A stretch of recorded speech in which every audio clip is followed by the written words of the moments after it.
The learning target is to be able to list and explain the political factors that shaped the development of the United States. Lesson 11, Section 4. Thomas Jefferson and the Republican Party. Alexander Hamilton's success in getting his plans through Congress alarmed Thomas Jefferson and his fellow Republicans. In Jefferson's view, almost everything Hamilton did in the name of putting the United States on the path to greatness was instead a step down the road to ruin. The two men held very different views on almost everything. Personal background. Jefferson was born in Virginia to an old and respected family. One of 10 children, he was gifted with many talents, and as a boy he learned to ride, hunt, sing, dance, and play the violin. Later in his life, Jefferson carried a violin with him in all of his travels. Jefferson was also a gifted student and had already learned Greek and Latin by the time he entered college at age 16. He seemed to know something about almost everything, and once wrote that "not a sprig of grass is uninteresting to me." This curiosity would remain with him all his life.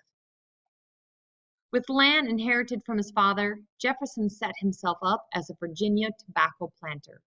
Like other planters, he used slaves to work his land. Once he was established as a planter, Jefferson entered Virginia politics. Although Jefferson lacked the ability to make stirring speeches as a politician, he did write eloquently with a pen. His words in the Declaration of Independence and other writings are still read and admired today.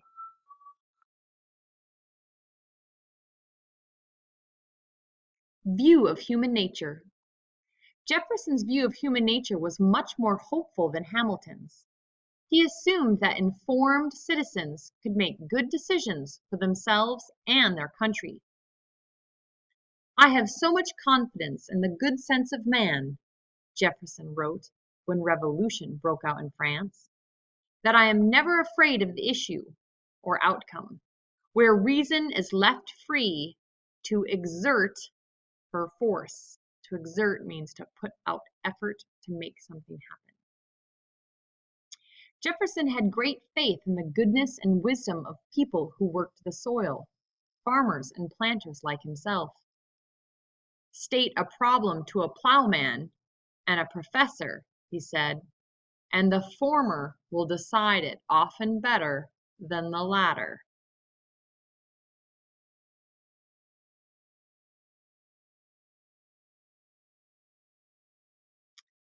Views on government.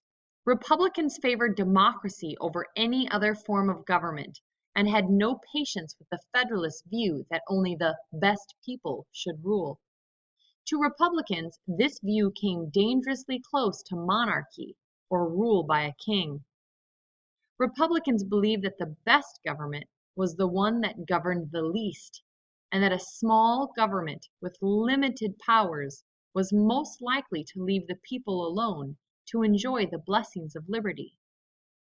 To keep the national government small, they insisted on a strict construction or interpretation of the Constitution.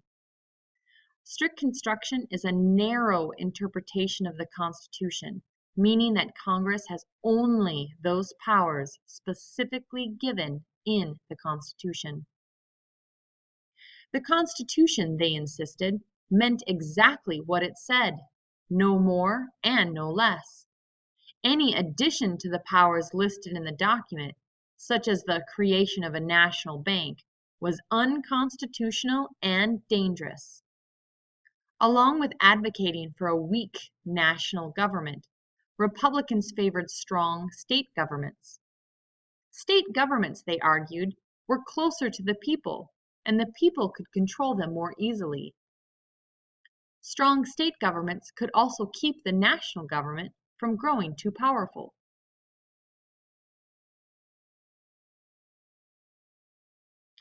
Views on the economy. Like most Americans in the 1790s, Jefferson was a countryman. He believed that the nation's future lay not with Federalist bankers and merchants in big cities, but with plain Republican farmers. Those who labor in the earth, he wrote, are the chosen people of God, if ever he had a chosen people. Republicans favored an economy based on agriculture and opposed any measures, such as the national bank, designed to encourage the growth of business and manufacturing. In their view, the national bank was not only unconstitutional, but against farmers. While the bank was happy to loan money to business people to build factories and ships, it did not make loans to farmers to buy land. Views on Great Britain and France. Another topic over which Republicans and Federalists had heated arguments was the French Revolution. Most Americans favored the Revolution until it turned violent and led to war. As you have read, most Federalists then turned against the new French Republic and sided with Great Britain. For this change of heart, a Republican newspaper called the Federalists British bootlickers, implying that they were weak and eager to please the British. Despite the violence of the Revolution, most Republicans continued to support France. While regretting the bloodshed, they argued that the loss of a few thousand aristocrats was a small price to pay for freedom. For their loyalty to France, Republicans were scorned in a Federalist newspaper as man-eating, blood-drinking cannibals. In 1793, the French government sent Edmond Genet to the United States as its new official representative. Genet preferred to be called Citizen Genet, a title that French revolutionaries adopted to emphasize the equality of all people.